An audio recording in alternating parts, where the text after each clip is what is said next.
नमस्कार, आप सभी का स्वागत है एनडीटीवी राजस्थान पर और मैं हूं आपके साथ शुभेंदु सिंह। राजस्थान में ईंट भट्टों के धुएं और प्रदूषण से फेफड़े खराब हो रहे हैं। आसपास रहने वाले लोग सीओपीडी यानी कि क्रॉनिक ऑब्स्ट्रक्टिव पल्मोनरी डिजीज से परेशान हो रहे हैं, पीड़ित हो रहे हैं। राज्य प्रदूषण बोर्ड ने ऐसे ईंट भट्टों को जिगजैग तकनीक अपनाने को कहा था ताकि प्रदूषण को कुछ हद तक कम किया जा सके, उसको कंट्रोल किया जा सके। लेकिन संचालकों पर इसका कोई भी असर नहीं हुआ और चौंकाने वाली बात सामने तो यह आई है कि राज्य प्रदूषण कंट्रोल बोर्ड ने कार्रवाई करने के बजाय और भी ज्यादा मोहलत बढ़ा दी है। यह स्थिति तब है जब प्रदूषण के मामले में राजस्थान पहले से बदनाम है और सीओपीडी में मौत की दर राजस्थान में ज्यादा है। आपको जानकर यह भी हैरानी होगी कि राजस्थान में मौत की दर 1 लाख में 111 है। मतलब साफ है कि ईंट भट्टों से निकलने वाला धुआं लोगों के फेफड़े में जहर भर रहा है और बावजूद इसके जिम्मेदार एजेंसियां एक्शन मोड में नहीं हैं। अब सवाल यह कि आखिर प्रदूषण को लेकर ऐसी बेपरवाही क्यों, ऐसी लापरवाही क्यों और लोगों को मौत के कुएं में आखिर क्यों धकेला जा रहा है। आज हम इसी पर चर्चा करेंगे, जानने की कोशिश करेंगे कि आखिर यह सब कुछ क्यों हो रहा है, यह जानते हुए भी कि जो लगातार ईंट भट्टों से निकलने वाला धुआं है वह आसपास के लोगों के लिए मौत का कारण बन रहा है, उनकी जिंदगी को कम कर रहा है। पल पल जो है उनकी जिंदगी कम होती चली जा रही है, जो सांस वो ले रहे हैं उससे बहुत ज्यादा उनको नुकसान हो रहा है। और ऐसे में क्या करने की जरूरत है, क्योंकि जब यह कहा जा रहा है कि तुरंत इस पर कार्रवाई होनी चाहिए तो वहीं दूसरी तरफ कंट्रोल ब्यूरो के द्वारा इसकी मियाद बढ़ा दी जाती है। अब सवाल यह कि आखिर लोगों की जान की सुरक्षा कैसे हो पाएगी, कैसे उनको सही और साफ जो वातावरण है उनको मिल पाएगा। और ऐसे ईंट भट्टों को संचालित करने को लेकर जो रेगुलेशन के लिए नॉर्म्स जो तय किए गए हैं, क्यों नहीं उनका सख्ती के साथ पालन करवाया जा रहा है और क्यों नहीं करवाया जा सकता, इसी को लेकर के हम बात करेंगे। खास पैनल हमारे साथ कार्यक्रम में जुड़ चुका है, जरा सबसे पहले आपको मिलवा देते हैं उनसे। हमारे साथ पॉल्यूशन एक्सपर्ट अनिल सूद जी कार्यक्रम में जुड़ चुके हैं। सर बहुत स्वागत है आपका। हमारे साथ पर्यावरणविद राजेश कृष्ण सिद्धि जी हमारे साथ कार्यक्रम में, सर बहुत स्वागत है। हमारे साथ डॉक्टर अभिषेक चौहान जी हैं, सर बहुत स्वागत है आपका। और हमारे साथ क्लीन एयर स्ट्रेटेजिक्स जो हैं भवरीन कंधारी जी हमारे साथ कार्यक्रम में जुड़ चुके हैं। भवरीन जी बहुत स्वागत है आपका। लेकिन सबसे पहले मैं अनिल जी आपसे इस पर एक रिएक्शन लेना चाह रहा हूं। जो अभी के हालात बने हुए हैं, जो तस्वीरें सामने आ रही हैं वो बड़ी डराने वाली हैं। ये बताने वाली हैं कि जो आसपास जितना ये धुएं ईंट भट्टे से निकल रहा है ये कितने बड़े हिस्से में, क्योंकि ये तो बढ़ता चला जाता है। ये आसपास के लोगों के लिए तो खतरनाक है ही, लेकिन ये वातावरण में जब घुलता है तो ये दूर दूर के इलाकों तक पहुंच जाता है। कितना ज्यादा घातक है ये? सर, आपने जैसे अभी कहा कि सीओपीडी, कार्डियोवास्कुलर डिजीजेस, अस्थमा, इन सब बीमारियों की जड़ जो है ये सिर्फ ये धुआं ही है, क्योंकि इसमें PM10, PM2.5, कार्बन मोनोऑक्साइड और नाइट्रोजन ऑक्साइड सब कुछ इसमें से निकलता है। हैरानी की तो बात यह है कि 2023 में एनजीटी ने जब ऑर्डर कर दिया था कि राजस्थान में ये ब्रिक क्लिन भट्टे जो ये बंद होने चाहिए, तो ये चल कैसे रहे हैं? हम्म। ये क्या कर रहे हैं? स्टेट पोल्यूशन कंट्रोल विभाग कहाँ सोए हुए हैं ये? कुल मिला के जो है ये भ्रष्टाचार का बहुत बड़ा अड्डा है। और आम आदमी को जो है ये कुछ नहीं समझते, जो ब्यूरोक्रेट्स हैं इनके लिए आम आदमी की जिंदगी की कोई कीमत नहीं है। और ये भी भूल जाते हैं कल को जब ये आम आदमी बनेंगे तो ये भी इसी सिचुएशन से दो चार होंगे। तो जब एनजीटी ने प्रोहिबिट कर रखे तो ये चल कैसे रहे नहीं, हैं? और अनिल जी बड़ी सही और साफ बात यह है कि ये किसी आम इंसान के लिए नहीं है कि धुआं जो है वो कुछ ही लोगों को इम्पैक्ट करेगा। ये तो सबको नुकसान पहुंचा रहा है। जो लोग इसका बढ़ावा दे रहे हैं, लापरवाही बरत रहे हैं, ये नुकसान उनके लिए भी है, उनके परिवार के लोगों के लिए भी है। वो उसके बावजूद भी ये नहीं समझ पा रहे हैं। नहीं, इनको समझ नहीं आती है। क्योंकि ये उस टाइम जब ये कुर्सी पे बैठते हैं तो इनके दिमाग में ये होता है कि इनसे बड़ा कोई नहीं है, इनके पास ये सब चीजों से बचे रहेंगे। और ये फाइल नोट और दूसरे नोट के चक्कर में घूमते रहते हैं। प्रदूषण कंट्रोल विभाग जितने भी स्टेटों में है ये भ्रष्टाचार के अड्डे बन चुके हैं। इनको किसी चीज से कोई लेना देना नहीं है। ये सिर्फ एक चीज में खुश है कि हमने गाड़ियां बंद कर दी, प्रदूषण कम कर दिया। किससे मजाक कर रहे हो आप? किस जनरेशन से मजाक कर रहे हो आप? सारा जो पोल्यूशन के इंस्टीट्यूशनल पोल्यूशन, जैसे कि ये ब्रेक क्लेम्स आपके सामने दिखाई दे रहे हैं, ये कम से कम नहीं तो 5 किलोमीटर का रेडियस का एरिया जो है वो पोल्यूट करेंगे। तो 5 किलोमीटर के रेडियस में पोल्यूट करना, एक पोल्यूशन इसके लिए जो ब्रेक क्लीन के लिए कितने लोग इम्पैक्ट होंगे, हम्म। बच्चों पे क्या असर होगा, ठीक है। जो बच्चे इस पोल्यूशन को इनहेल कर रहे होंगे हम्म। उनकी हेल्थ पे क्या असर होगा, और और बात उनमें उनकी इन भी, प्रदूषण इसमें विभाग के इसमें बच्चे सर वो भी होंगे। सीओपीडी कितना ज़्यादा खतरनाक है और कितना ज़्यादा इससे नुकसान पहुंच रहा है, इस पर भी हम बात करेंगे। मैं जरा इसमें राजेश सर को भी जोड़ रहा हूँ। राजेश सर, एक चीज़ ये कि हम जब देखते हैं कोई भी ईंट भट्टा, और हम जब सड़कों पर चलते हैं हाईवे के किनारे, हम कई बार देखते हैं कि बड़ी बड़ी जो है ईंट भट्टे चल रहे होते हैं, काला धुआं निकल रहा होता है। आसपास वहाँ पर लोग भी हैं, क्योंकि जो प्रवासी लोग हैं या जो बाहर से आए हुए लोग हैं वहाँ पर वो काम करते हैं और उनका परिवार भी होता है ना। वहाँ पर काफ़ी संख्या में वहाँ पर लोग भी रहते हैं, तो उनकी जान को तो खतरा है ही।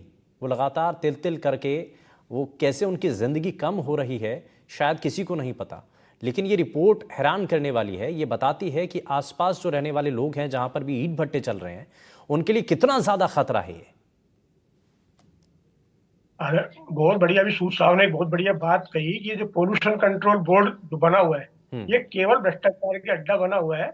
और इनको जो असलियत में काम करना चाहिए पोल्यूशन पर रोक लगाने की, वो नहीं करके, बल्कि ये उद्योगपतियों से और इनसे मिले हुए हैं। और ये केवल सीओपीडी का मामला नहीं है, सीओपीडी तो इससे होता ही है। इसके अलावा अभी राजस्थान सरकार ये इस बहुत बड़ी एक समस्या से सिलिकोसिस जैसी लाइलाज बीमारी के की जड़ में भी कहीं ना कहीं ये ईंट के भट्टे और ये निर्माण के मजदूरों की बहुत बड़ी एक समस्या है। और उसके लिए वैसे तो पचासों तरह की योजनाएं सरकार बना रही है, लेकिन असली मूल में जाने की बात नहीं करती कि जब ईंट के भट्टे बनेंगे, मजदूर काम करती है, उनको जो सिल्क के जो पार्टिकल्स उनके जो अंदर जा रहे हैं, और जो सिल्कोसिस जैसी जानलेवा जो बीमारी डेवलप पूरे राजस्थान में अपने पैर पसार रही है, उस तक को ये नहीं रोक पा रहे। सीओपीडी है वो तो है ही, उससे तो आम पूरे गांव के गांव बर्बाद हो रहे हैं। पूरे शहर आसपास के जो 500-600 मीटर तक के जो गांव में वहां लोगों को रहने का मुश्किल हो रहा है, लोगों के दम घुटता है उसमें।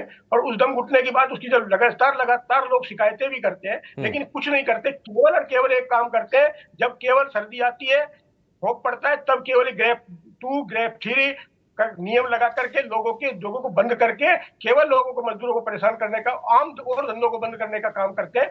न कि ये वास्तव में जिस मूल में जिसमें जाने की बात है उसमें नहीं जाते। ये बात करते हैं जनरेटर हटाने की, नए जनरेटर लगाने की, उन जनरेटर पुराने चल रहे हैं। अभी तक ये जिगजैग वाली जो पद्धति की बात की, जिगजैग पद्धति के लिए ग्रीन ट्रिब्यूनल ने कई बार कह चुके, लेकिन उसके बावजूद भी अभी तक की न तो अलवर में, न भरतपुर में, पूरे राजस्थान में कहीं भी 2% से ज्यादा किसी भी भट्टे वाले ने योजना को लागू नहीं किया है। और इसकी उल्टा इन्होंने उसकी म्याद बढ़ा करके कोर्ट में खारिज का काम किया है। पहले ही उद्योगपति उसको लागू नहीं कर रहे थे और खुद विभाग ने उसकी यानी कि म्याद जिनकी बढ़ाते जिम्मेदारी है बढ़ा रहे। वही इससे भाग रहे हैं, जिनको काम करना है वही उससे मुंह चुरा करके भाग रहे हैं। और यही है मुश्किल कि आम लोगों की जान संकट में है। मैं इसमें अभिषेक चौहान जी भी हैं, लंग केयर एक्सपर्ट हैं। हाँ, मैं सर आता हूं सर आपके पास वापस से। अभिषेक जी, एक चीज ये, वापस नोटिस खत्म करते हैं। हाँ इनका रोजाना का काम है। हाँ ठीक है। इसमें अभिषेक जी एक चीज़ बताइए सर कि ये कितना खतरनाक है सीओपीडी, क्योंकि राजस्थान में सबसे ज़्यादा मौत इसी की वजह से हो रही है। आम सरल भाषा में थोड़ा सा बताइए इसके बारे में, ये सीओपीडी है क्या, लोगों को थोड़ा सरल भाषा में समझाने की हम कोशिश करते हैं, और साथ ही इसका इम्पैक्ट कैसे पड़ रहा है, इसके लक्षण क्या है, थोड़ा सा इसके बारे में बताइए सर। ठीक है, तो COPD is chronic obstructive pulmonary disease बोलते हैं, जिसमें जो सांस नली की नलियां जो होती है हमारे फेफड़ों में, जिसके थ्रू हम सांस लेते हैं, वो सिकुड़ने लग जाती हैं। तो उससे सांस लेने में तकलीफ आती है और धीरे धीरे धीरे धीरे धीरे आदमी की कंडीशन जो वर्सन होती जाती है। तो पहले क्या देखा जाता था, जब प्रदूषण नहीं था तब ये मेनली स्मोकर्स में मिलता था। आजकल क्या हो रहा है, बहुत सारे मरीज हम ऐसे भी देख रहे हैं जो कि स्मोक नहीं करते, लेकिन प्रदूषण की वजह से उनको सीओपीडी हो रहा है। और ये एक इरिवर्सिबल बीमारी है। इसमें ऐसा नहीं है कि अगर आज हो गई और हमने प्रदूषण बंद कर दिया तो वो रिवर्स हो जाएगी। जो डैमेज हो जाता है वो परमानेंट है। उसके बाद इलाज से हम समस्या को सिर्फ कंट्रोल कर सकते हैं, क्योर नहीं कर सकते। पोल्यूशन से क्या है कि जो ऑलरेडी मरीज है उसकी कंडीशन तो वर्सन होती है, उसके सिम्टम्स बढ़ जाते हैं, खांसी, बलगम, सांस नहीं ले पाना, छाती में टाइटनेस होना, ये सारे बढ़ते हैं। तो उसके अस्पताल के खर्चे बढ़ते हैं, दवाइयों का खर्च बढ़ता है, और जिनको नहीं है उनको बीमारी हो जाती है। ठीक है। ये कुछ चीज़ें हैं, ये लक्षण हैं कि कैसे आप पहचान सकते हैं क्या क्या होता है जब सीओपीडी होता है और कितना घातक है ये, कितना ज़्यादा नुकसान इससे हो सकता है। और ये आंकड़े क्योंकि हम लगातार दिखा भी रहे हैं कि राजस्थान में क्योंकि सबसे ज़्यादा जो मौत है वो इसी की वजह से होती है। 54% जो है वायु प्रदूषण का जो एक कारण है वो इसके बाद जो है इसकी वजह से मौत का एक बड़ा कारण बन जाता है। मैं इसमें भवरीन जी को भी जोड़ रहा हूँ। भवरीन जी, अब इससे बचने के लिए क्या करने की ज़रूरत है? अब हमें अपनी हवा को बेहतर बनाने के लिए, वातावरण को साफ करने के लिए हमें क्या करना चाहिए? ये जो जिगजैग फॉर्मेट का बार बार जिक्र हो रहा है कि भाई बताया भी गया कि जिगजैग फॉर्मेट के अंदर इन जो ईंट के भट्टे हैं उनको लगाया जाना चाहिए, लेकिन उसके बावजूद भी नहीं हो रहा है। उससे क्या फायदा हो सकता है? बिल्कुल जी, जो आप कह रहे हैं जिगजैग टेक्नोलॉजी है या जो एडवाइस करी गई है या जो कंप्लायंसेस हैं जो पोल्यूशन कंट्रोल करने के लिए, ये सिर्फ पोल्यूशन ही नहीं कंट्रोल कर रहे हैं, ये ऑलमोस्ट 20% तक फ्यूल भी बचाते हैं। और अलवर एक एग्जांपल है जहां उन्होंने 90% भट्टों को क्लीन टेक्नोलॉजी अपना ली है, जिन्होंने ये करके दिखाया है। तो अगर एक शहर कर रहा है और दूसरा नहीं कर रहा, तो ये बड़ा क्लियरली है, जैसे अभी मिस्टर सूद ने बोला, ये बड़ी क्लियरली है कि ये इंटेंट नहीं है। और इसमें आप और मैं और ये जो सिटीजन्स को सब कुछ बोला जाता है करने के लिए, इसमें कोई करने वाली बात नहीं है। ये this is a complete failure of the pollution board, of the officers concern. वो लोग जो यहाँ पर अगर जुडिशरी नेशनल ग्रीन ट्राइब्यूनल ने बड़ी क्लियरली यहाँ पर भी कहा है कि Rajasthan state pollution board failed है एक्शन लेने में, तो फेल्ड है तो फिर नेचुरली किसी को इसकी सजा मिलनी चाहिए और किसी को जेल जाना चाहिए, कहीं प्रोसिक्यूशन होनी चाहिए। जब तक ये नहीं होगी, अकाउंटेबिलिटी नहीं होगी, तो नेचुरली कुछ भी ठीक नहीं होगा। सो हम जितनी मर्जी बातें कर लें और सिर्फ एक पेड़ लगाने के जैसे पखंड दिखाने लग जाए, उसका कोई फायदा नहीं है। सबसे जरूरी है कंप्लायंस। आप जो कह रहे हैं वो नहीं हो रहा है, तो अगर नहीं हो रहा है और कोर्ट भी कह रहा है कि नहीं हो रहा है, तो ये जुडिशरी को स्टैंड लेना पड़ेगा। और पीपल हु आर रिस्पॉन्सिबल, जो जैसे अब डॉक्टर साहब ने समझाया है, ये हमारे बच्चों की सेहत, उनके फ्यूचर की बात है। उनकी जिंदगियां कम हैं। दिल्ली में जो बच्चे रहते हैं वो 12 साल कम रहेंगे। राजस्थान में जो इस से Ganga Nagar, I am sorry forgetting the name, जो जहाँ भट्टी है, वहां पे श्री गंगानगर के पास जो है, वहां पे जो लोग रह रहे हैं या जो हवा जो काम कर रहे हैं जो लोग इन भट्टियों में, इनकी जिंदगियां, इनके बच्चों की जिंदगियां क्या होंगी। So there is a complete failure of governance and यहाँ पर बहुत जरूरी है कि जो अफसर इसके लिए रिस्पॉन्सिबल हैं उनको इसके लिए प्रोसिक्यूट किया जाए, पेनलाइज नहीं, क्योंकि पेनलाइज का कोई फायदा नहीं है। वो सिर्फ आप हमारे टैक्स मनी से ही पैसे जाते हैं। लेकिन सवाल तो वही है ना भवरीन जी, कि जिनकी जिम्मेदारी है वही निभा नहीं रहे हैं, जिनके ऊपर ये भाई पॉल्यूशन कंट्रोल बोर्ड का काम यही है कि वहां जाकर के देखें कि कहां पर पॉल्यूशन किस मात्रा में हो रहा है। और अगर ये ईंट भट्टों को लेकर के, मैं इसमें जरा अनिल सूद सर को वापस से जोड़ रहा हूँ। अनिल सर, हम कई बार जो है कारण ढूंढते हैं कि भाई पॉल्यूशन कैसे रोका जाए, कहाँ पर बढ़ रहा है, पॉल्यूशन कंट्रोल के लिए क्या क्या तकनीक अपनानी चाहिए। इसमें हम बहुत सारे दूसरे रास्तों पर चले जाते हैं, लेकिन जड़ पर नहीं जाते हैं हम, क्योंकि जैसा आप शुरुआत में बता भी रहे थे कि भाई ऑड इवन वाला बात कर लिया हमने, टू व्हीलर को लेकर के टारगेट कर लिया, लेकिन असल में जो जड़ है, ये आप देखिए कितनी बड़ी मात्रा में ईंट भट्टे चलते हैं और इनसे निकलने वाला प्रदूषण, पॉल्यूशन इतनी बड़ी मात्रा में, इसको रेगुलाइज करने के लिए, इसको ठीक करने के लिए कोई काम नहीं है।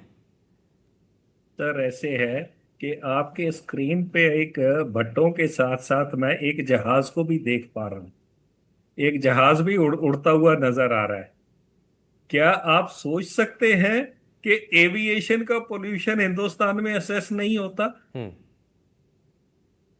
और सारे ही डिपार्टमेंट मिले हुए हैं।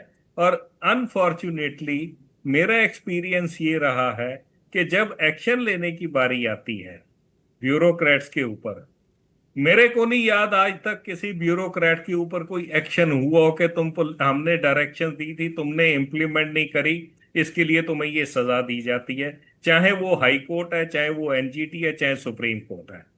जब तक अकाउंटेबिलिटी, रिस्पॉन्सिबिलिटी फिक्स नहीं होगी, पनिशमेंट नहीं मिलेगी, तब तक कुछ नहीं हो सकता। इतने हमारे कहने को इतने स्ट्रांग लॉज बन गए हैं, इतनी स्ट्रांग मशीनरी हो गई है, इतनी हमारे पास जजमेंट्स हैं, इतना हमारा पोल्यूशन के ऊपर डेटाबेस है, तो पोल्यूशन क्यों बढ़ रहा है? मेरे को तो मीर साहब की एक दो लाइनें याद आती हैं, मर्ज बढ़ता गया जूं जूं दवा करी। ज्यों ज्यों डिसीजंस आ रहे हैं, ज्यों ज्यों लॉज आ रहे हैं, ज्यों ज्यों ये विभाग बन रहे हैं, त्यों त्यों पोल्यूशन बढ़ता जा रहा है। क्यों? कौन जिम्मेवार है इसका? आम आदमी जिम्मेवार है या हमारा सिस्टम जिम्मेवार है? अनफॉर्चुनेटली हमारा आज की डेट में सिस्टम सड़ चुका है। मेरे को अफसोस होता है ये कहने में कि सारे लिम्स, चाहे वो एग्जेक्टिव है, चाहे लेजिस्लेचर है, चाहे जुडिशरी है, ये सब फेल हो चुके हैं। जब तक आप इनको ब्यूरोक्रेट्स को पनिश नहीं करेंगे, इनकी रिस्पॉन्सिबिलिटी फिक्स नहीं करेंगे, इनकी पर्सनल पे से पेनल्टीज नहीं रिकवर करेंगे, तब तक कुछ नहीं होने वाला। ठीक है। अब एक तो सिस्टम में सुधार लाने के लिए हमें जो जिनकी जिम्मेदारी है उनकी जिम्मेदारी उनको निभानी पड़ेगी, ये बात तय होनी चाहिए। मैं इसमें राजेश सर एक चीज़ और, हम जो इससे पहले भी जिक्र कर रहे थे जिगजैग तकनीक का, वो कितना कारगर है, उससे क्या फ़ायदा है, और साथ ही ईंट भट्टों की पॉल्यूशन को कंट्रोल करने के लिए एक तो ये है कि भाई सिस्टम के अंदर सभी लोग एक्टिव रहें, काम जिनकी जो जिम्मेदारी है उसको वो निभाना है, और दूसरा इसमें क्या हो सकता है? मैं एक तो अभी आपने जो जिगजैग वाली बात की, इससे हमने अलवर में प्रयास करके कराया है काफी काम। इससे पूरा तो कंट्रोल नहीं होगा, लेकिन इससे कंट्रोलिंग बहुत कई हद तक जो है पोल्यूशन कंट्रोल होता है। और इसके अलावा जो सूद साहब ने बात कही है, असली इसकी जड़ तो यही है कि जब तक जिनकी जिम्मेवारी है उनको पनिश नहीं किया जाएगा, कानून का भय नहीं होगा जब तक, तब तक ये कोई भी काम, अब ये तकनीक है, इसके लिए भी हमको कितने प्रयास करने पड़ते हैं, और उसके बाद अधिकारियों के पीछे लग लग करके ये कराया है। तो इतना नहीं है, इतना आसान नहीं है इनको काम को कराना, और उसके बावजूद भी उन्होंने तकनीक लगा ली है, उसके बावजूद उस तकनीकों का उपयोग नहीं करते वो भट्टे वाले। उसके अलावा, और जैसा कहा कि अभी ईंधन की बात आई है, ईंधन भी वो तरह तरह के ईंधनों का प्रयोग कर रहे हैं। अभी तो उस पर भी बहुत बड़ी बात करनी चाहिए कि जो ईंधन जो वास्तव में उसके लिए जो पोल्यूशन का जो ईंधन है वो गलत तरीके के ईंधन, तो प्लास्टिक तक का यूज कर रहे हैं लोग, उस तक से बहुत बड़ी एक संकट खड़ा हो रहा है इस देश के लिए। और उससे जो वायु निकल रही है, आज स्थिति ये आ गई है कि समुद्र के तल तक और माउंट मतलब लास्ट टॉप तक भी पार्टिकल्स जो है पहुंच रहे हैं इनके प्लास्टिक के।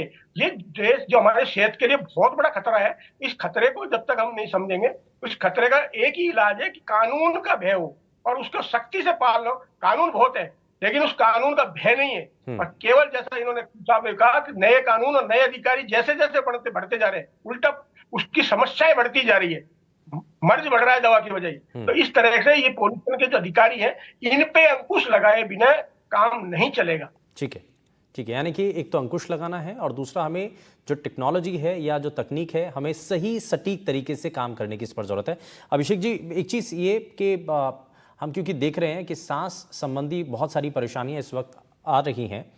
अब क्योंकि आम समय में भी अगर ये प्रदूषण से अलग हट करके भी बात करें किसी और दूसरे शहर की जहाँ पर ईंट भट्टे भी नहीं हैं, तो वहाँ पर भी आम लोगों की बड़ी परेशानी है कि सांस लेने में बड़ी दिक्कत आती है। सर, पहला लक्षण क्या है? अगर सांस संबंधी परेशानी अगर किसी भी इंसान को हो रही है तो उसको सबसे पहले क्या महसूस होगा? ये आपके इस सवाल का जवाब देने से पहले जो आपने इससे पहले पूछा था, मैं उसका बता देता हूँ थोड़ा सा। जो जिगजैग टेक्निक के बारे में सवाल था, तो जिगजैग टेक्निक क्या है कि उससे आपका प्रदूषण, जो ईंट के भट्टों से प्रदूषण है, वो जीरो नहीं हो जाएगा। लेकिन ये देखा गया है कि जिगजैग टेक्निक से कार्बन एमिशन लगभग 60% कम हो जाता है, पार्टिकुलेट मैटर का जो एमिशन है वो 40% कम हो जाता है, और जो भट्टों में ईंधन यूज होता है वो उसकी कंजम्पशन भी कम हो जाती है। तो इसमें टेक्निक जो भट्टे को मॉडिफाई करना है जिगजैग टेक्निक में, उसमें इनिशियल कॉस्ट है, लेकिन लॉन्ग टर्म में वो फिर कॉस्ट सेविंग हो जाता है, क्योंकि हमारा फ्यूल कम कंज्यूम होता है। तो जब हम पॉल्यूशन, जब गवर्नमेंट का एक्सपेंडिचर का बात करें जो हेल्थ केयर पे है, अगर हम जो प्रिवेंटिव स्टेप जो है, जो पोल्यूशन रोकना है, वो प्रिवेंटिव है सीओपीडी के लिए। और उसके अगर किसी को सीओपीडी हो गया, फ्री ट्रीट करें तो वो थेरेप्यूटिक हो जाएगा। प्रिवेंटिव स्टेप अगर हम करते हैं तो वो बहुत ज्यादा कॉस्ट इफेक्टिव होगा सरकार के लिए, रादर देन हम एक बार बीमारी होने के बाद फोकस करें कि कैसे ट्रीट किया जाए। ये तो उस सवाल का जवाब हो गया। तो दूसरा आपने पूछा अभी, तो लक्षण ये है कि खांसी आना, सूखी खांसी आना, और खासतौर से वो लोग जो प्रदूषण वाले एरिया में रहते हैं, जहां आसपास ईंट भट्टे हैं, उनके खांसी में जो बलगम है उसका कलर चेंज हो जाना, काले रंग का बलगम आना, सांस लेने में तकलीफ होना, आंखों में जलन होना, नाक में जलन होना, ये सब अर्ली सिम्टम्स है अगर किसी को ये बीमारी हो रही है तो। अच्छा, इससे बचने के लिए क्या करने की ज़रूरत है सर? सबसे पहले तो वैसे तो डॉक्टर से कंसल्ट करना चाहिए, लेकिन इसके साथ साथ अगर कुछ बचा ऐसी परेशानी आ रही हैं तो उसके लिए क्या सॉल्यूशन हो सकता है? देखिए जी, अगर किसी का घर उस एरिया में है तो सबसे इजी सोल्यूशन तो ये है कि भाई अपना घर चेंज कर सकते हैं, जो कि हर किसी के लिए पॉसिबल नहीं है। उसके अलावा अगर कोई स्मोक करता है तो स्मोकिंग बंद करें। अगर इस एरिया से गुजर रहे हैं तो मास्क पहन के गुजरें। लेकिन अगर मेजर डिसीजन यहाँ पे है जो कि पॉलिसी मेकर्स के हाथ में ही है कि इन भट्टों को ऐसी जगह पे बनाया जाए जहां आसपास रेसिडेंशियल एरियाज नहीं हो, जहां जिससे उनको असर नहीं पड़े। लेकिन अगर किसी का घर उसके पास में है तो नॉट एवरीवन, मतलब हर किसी के बस में ये नहीं है कि वो अपना घर बदल के नया घर ले सके। ये बहुत ज़्यादा मुश्किल है। हालांकि एक इसका आसान सा उपाय ये भी हो सकता है कि अब मुश्किल में तो हैं लेकिन आपको मास्क ज़रूर पहनना है। ये कई तरीके की परेशानियों का सॉल्यूशन हो सकता है, तो इसलिए आप मास्क ज़रूर आप लगा करके चलें जब भी आप अपने घर से बाहर निकल रहे हैं। तो मैं इसमें भवरीन जी को इसमें ज़रा जोड़ रहा हूँ। भवरीन जी, अब जो आसपास जो दूसरे इलाके हैं जहाँ पर लोग रह रहे हैं, रिहायशी इलाके हैं, एक तो ये कि भाई आप इंस्टेंट सॉल्यूशन तो देना है, प्रशासन कब क्या करेगा वो तो बात अलग है, लेकिन हमें लोगों को अवेयर करना है ना। तो एक तो मास्क लगाना हो गया, दूसरा हम और क्या कर सकते हैं जिससे पॉल्यूशन का जो लेवल है वो थोड़ा सा कम हो सके? प्रशासन जो करेगा वो बात अलग है, लेकिन अपने स्तर पर हमें क्या और एहतियात तौर पर कदम उठाने की जरूरत है? I'm so sorry to say that I cannot say anything. मैं तो मास्क को भी नहीं, I don't see that as a solution. PM 2.5 के लिए आपको सिर्फ N95 चाहिए, जो कि कितने लोग ले सकते हैं और पहन सकते हैं और ये सब। So यही तो बहुत जरूरी है, क्योंकि मीडिया पे इतनी जिम्मेदारी है। वी आर वेरी थैंकफुल कि आपने इतना जरूरी ये टॉपिक ले रहे हैं। तभी ये मीडिया है, ऑर्गेनाइजेशंस हैं, पब्लिक है, इन सबको मिलकर एक जागरूकता चलानी पड़ेगी, ताकि ना प्रेशर बने, पॉलिसीज ग्राउंड पर उतरे, आप क्वेश्चन करें जो नेबर्स हैं, रेजिडेंट्स हैं, वो उनको कंप्लेंट्स करनी है। आप गवर्नमेंट की आंखें हैं, आप उनके कान हैं, आप उनको बताएंगे क्या हो रहा है। अगर मानो आप एक जगह पे, अगर यहाँ पर हम बहुत लोग रोज लिखे पोल्यूशन बोर्ड को, तो उनके ऊपर प्रेशर बनेगा, करेगा। आप बात कर रहे हैं, like I said again, we appreciate that. ऐसे मीडिया को बोलना पड़ेगा, सही चीज बोलनी पड़ेगी। तो ये तरीके हैं करने के, क्योंकि वही मैं बोल रही हूँ, ये अनफॉर्चुनेटली इंडस्ट्री जहाँ पर आ जाती है, जहाँ पर ऐसे जैसे हम ईंटों की भट्टों की बात कर रहे हैं, या क्लीन टेक्नोलॉजी उन्होंने अपनानी है, ये सब चीजें ये हमारे हाथ में नहीं है। हम सिटीजन सिर्फ मांग सकते हैं, डिमांड कर सकते हैं, और उसमें बहुत दम है। अगर सिटीजन चीज बोलेंगे, सही चीज बोलेंगे, तो वो होती है। क्योंकि आफ्टर ऑल डेमोक्रेसी, जो बोलेंगे वही इलेक्टोरल इश्यूज बनते हैं, और वही हमें मिलता है।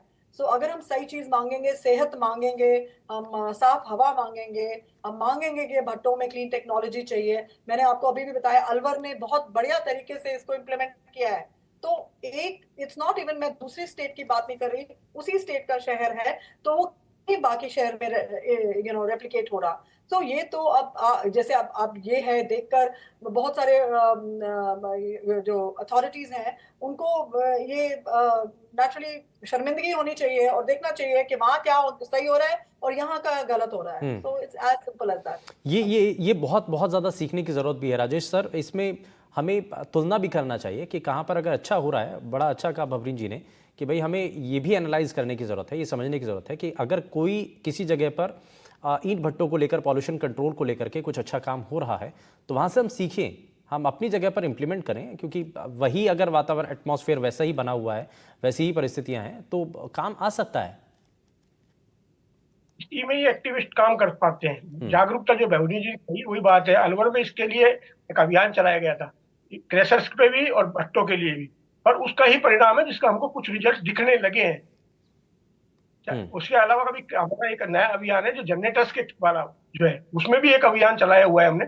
उसमें भी हम जल्दी कोई बड़े अलवर में कुछ अच्छा रिजल्ट देने की कोशिश करेंगे, सभी लोगों को साथ लेकर के, जिसमें एनजीओ है, प्रशासन है, और पोल्यूशन के भी अधिकारियों को उनमें हम करते हैं शामिल। लेकिन उन पर दबाव की जो है ना, प्रेशर पॉलिटिक्स जो होती है, जनता की प्रेशर पॉलिटिक्स ही काम करती है।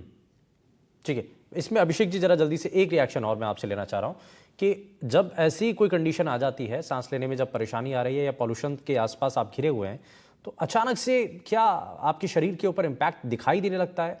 क्योंकि ये जब कहा जाता है कि राजस्थान के अंदर लगातार मौतें हो रही हैं, तो स्पेसिफिक इसके पीछे रीज़न क्या है? लंबा गैप हो जाता है, लंबा समय हो जाता है पॉल्यूशन के बीच में रह करके, इसी वजह से ये मौत का कारण बनता है?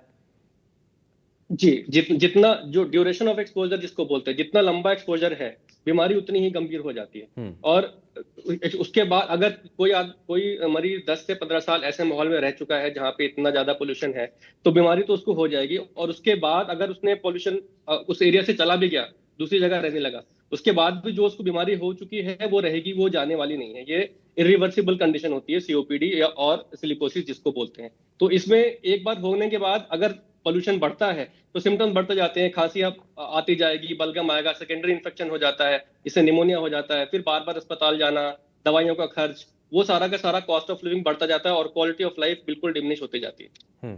ठीक है, तो ये बहुत सारी चीज़ें इस कार्यक्रम के जरिए हमने अपने दर्शकों तक पहुंचाने की कोशिश की हैं और हमारी कोशिश है कि इस बढ़ते पॉल्यूशन को कम करने के लिए प्रशासन से भी हम बातचीत करें और उन तक भी बात पहुंचाएं कि भाई जहां जहां पर भी ऐसे ईंट भट्टे चल रहे हैं वहां पर आपको बहुत ज़्यादा निगरानी रखने की ज़रूरत है और इसको कंट्रोल करने की ज़रूरत है। जिनकी जिम्मेदारी है खास करके उनको इसमें काम करने की बहुत ज़्यादा ज़रूरत है, क्योंकि ये आम लोगों के साथ साथ आपके ऊपर भी, आपके परिवार के ऊपर भी बहुत ज़्यादा असर डाल रही है। बहुत शुक्रिया सभी खास मेहमानों का कार्यक्रम में शामिल होने के लिए, अपना कीमती समय देने के लिए। लेकिन ईंट भट्टों से बढ़ते प्रदूषण को लेकर के क्या इसके समाधान हो सकते हैं और कैसे आप अपना बचाव कर सकते हैं, ये जानकारी आप तक पहुंचाने की हमारी कोशिश रही है। यहाँ रुक रहे हैं एक छोटे से ब्रेक के लिए, आप कहीं मत जाएगा, बने रहिए एनडीटीवी राजस्थान के साथ। नमस्कार।